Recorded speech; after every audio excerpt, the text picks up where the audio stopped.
Hey all, here are OS Reviews. Today we're taking a closer look at the Samsung Galaxy A54. This is shaping up to be one of the most popular mid-range offerings from Samsung in their 2023 lineup and has very similar design traits as the much more expensive Galaxy S23 and S23 FE, which actually looks almost identical from afar, but this device is less than half the price, primarily because the processor isn't quite as high spec. That being said, other areas including the display quality as well as general performance give you a lot of value for the money. Even more so when we factor in that during the holiday shopping season, if you're in certain markets, you can actually pick this up from Walmart for around $140 on a prepaid carrier like Straight Talk that is without a contract. This can be a great way to experience a newer Samsung smartphone without having to spend an arm or a leg. 3 circular cutouts for the camera lenses that comprises of a 50 megapixel primary shooter, assisted by a 12 megapixel ultra-wide-angle lens, as well as a 5 megapixel macro close-up lens. Although a telephoto zoom lens might have been a little bit more useful, it still is a pretty decent set of shooters that we'll take a closer look at later on.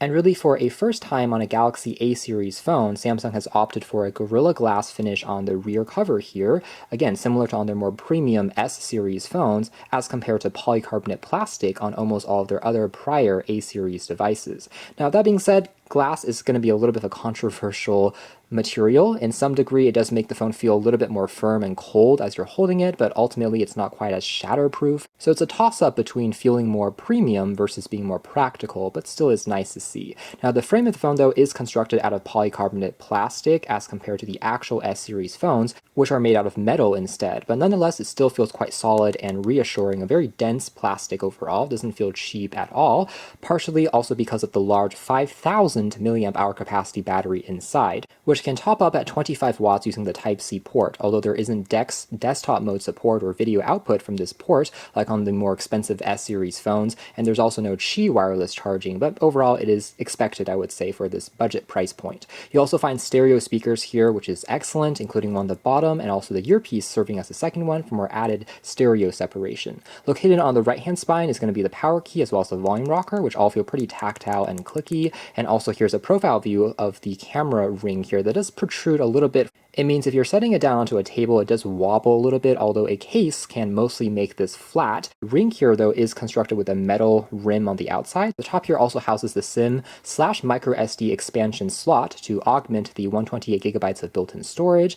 Otherwise, on the front, we have access to an under-display fingerprint scanner, which is optical and relatively fast and responsive, assisted by a 32 megapixel selfie lens and the hole punch cutout on the top. And the display here is excellent quality, kind of expected of Samsung. It's a Super AMOLED 1080p resolution, fast 120Hz display, which offers vivid viewing angles due to the kind of OLED nature. Super contrast rich, and the blacks are super deep. Colors just pop on here. In fact, this is a panel that is right up there, very close to some of the more flagship grade Galaxy S series devices. And because the screen is one of the more immediate aspects of any smartphone that you interact with on a daily basis, having an excellent panel like this, which can reach, by the way, over 1,000 nits in the auto mode, making it really easy to see even in direct sunlight, is definitely one of the large selling points of the A54 series. That being said, the bezel size, yes, it's going to be a little larger than on their most premium S series phones, so you have a slightly chunkier sides here on the top, bottom sides, and on the edges, but it's not too bad. Otherwise, this phone has a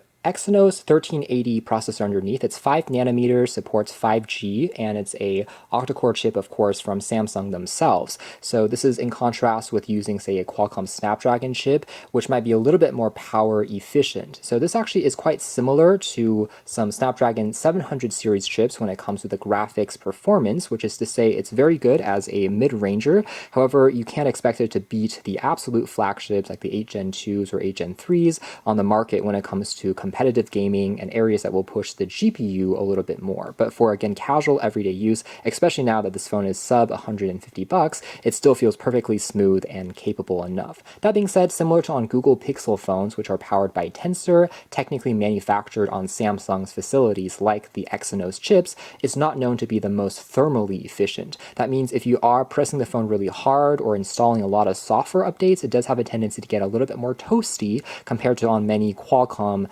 counterparts. 8 hours or so screen on time in my personal experience, which is still more than good enough for over a day, if not almost 2 days of usage before I had to really recharge it again. Now, in terms of RAM, there are a few configuration models. The base comes with 4 gigabytes, but the versions in the US primarily come with 6 gigabytes. There's also a more premium 8 gig version available internationally unlocked as well. And I would say the 6 or 8 gig variants are both good enough when it comes to just some casual multitasking and getting around the UI, and still feeling, again, pretty smooth, especially with that fast 120Hz refresh rate panel. Software-wise, if you've used a Samsung phone in the past, you'll be pretty much right at home, and this phone is slated to receive up to 4 OS level upgrades from Samsung and 5 years of security upgrades as well, which ironically, for a moment there, was even longer than what Google promised on their Pixel series phones. So this device launched with Android 13. It has now started receiving Android 14 updates, but it will receive at least until Android 17 support from Samsung, and even an extra year on top of that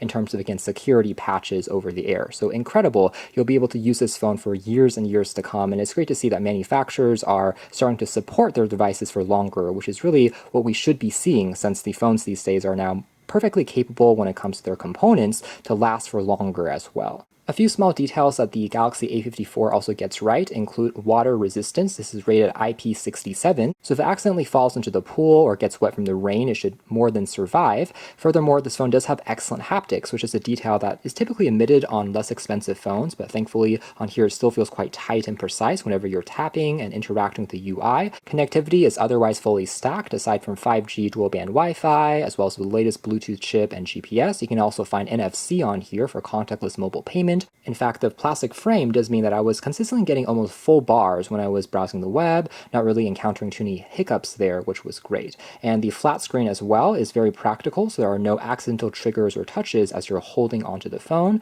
That being said, if you are picking up this phone from prepaid carriers like Straight Talk, as aforementioned, you will have to expect some degree of bloatware to come pre-installed, although that will be carrier exclusive. So on this particular version, I was able to count nearly 5 or 6 kind of bloat games. Weather apps as well as Facebook apps were all built on in, but thankfully all of those applications can be completely removed and cleaned up to give you a much more unsolicited version of the software, but it just takes a few minutes out of the box for you to delete some of that stuff. Familiar features here include the sidebar, which allows you to more quickly multitask, jump into 2 applications at once, and Samsung's One UI is already toned down compared to their TouchWiz days. However, it definitely gives you a lot of personalization options on top of stock Android. It's far from the most vanilla feeling software experience, but at the very least, everything including transitions, wallpapers can all be pretty easily customized. You can also find Samsung's own Galaxy Store in addition to all the regular Google apps, including the Play Store pre-installed, and also Samsung's version of their utility tools, calculator, clock, which do look quite cohesive, even if it is quite different, again, from stock Android. And there is a little bit of redundancy that we talked about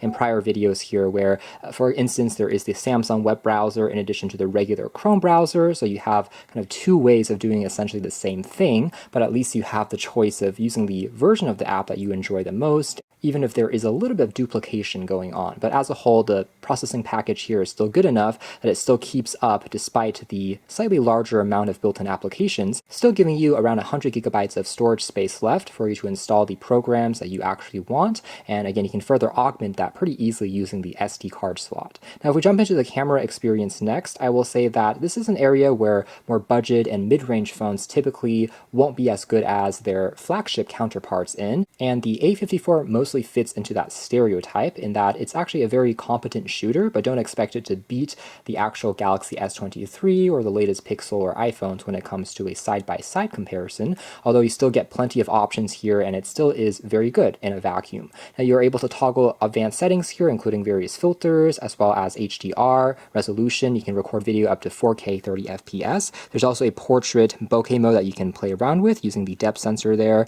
and under more options, you can find additional macro night mode there that will slightly increase the exposure time as you're capturing a photo to let in more light in darker conditions, as well as pro mode that allows you to adjust properties like ISO, white balance more manually. Overall, it's a pretty intuitive layout and works well enough. Maybe with just a split-second hesitation, if you're comparing it side by side with a faster phone, but still responsiveness in terms of shutter speed is generally not too big of a problem. Now here's an example of the regular lens versus the ultra wide angle lens. You're able to capture more within the frame of the shot, even standing in the same position, even if it does have a little bit of lens distortion at the outer edges, and the quality is going to be not quite the same level as the primary, again, 50 megapixel camera that has been itself down to 12 megapixels, but the processing here still tends to preserve just a little bit more details, including the auto HDR here is doing a good job of preserving some of the textures of the clouds. And like on most Samsung smartphones, colors do tend to be a little bit more on the vibrant and saturated side, but it's not bad. Sharpness as well as focusing up close are all more than satisfactory. If you zoom on in, you still get plenty of textures as you're looking back at these results. So overall, I think this is still an excellent camera, especially in this price bracket, resulting in a very competent and comfortable shooting experience on this phone. Now, if we take a closer look at the speaker quality and a video playback test next.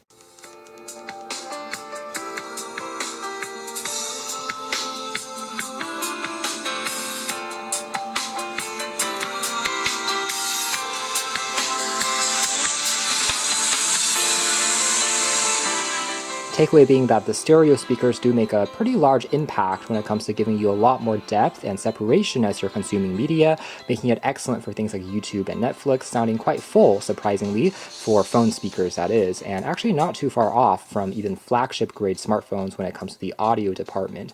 Everything pops and looks quite beautiful on this panel. That being said, one omission on the A54 here would be a standard 3.5mm headphone jack, which we tend to see on some of the more budget-conscious A-series phones from Samsung in the past. The same can really be said about web browsing as well, with the, again, pretty good antenna reception quality on this phone, as well as the capable enough chipset, and pages do feel quite smooth, again, thanks to the fast refresh rate. You're able to open up more than 10 tabs in the browser with Chrome in my testing, and things were still relatively fast. As I was switching back and forth, the tabs were still mostly held into the system memory as well. And as far as doing a little bit of gaming is concerned, for more casual style titles that are tap and play, including stack, puzzle type games, arcade games, you really shouldn't have too many issues here when it comes to still being quite responsive and helped by the excellent display and good haptics as well. So as you can tell here, still is playing back quite smoothly. That being said, if you're getting into more AAA style territory, titles like, for example, Genshin Impact, PUBG, Asphalt series, those titles tend to be more resource heavy, and this is still going to be an okay experience,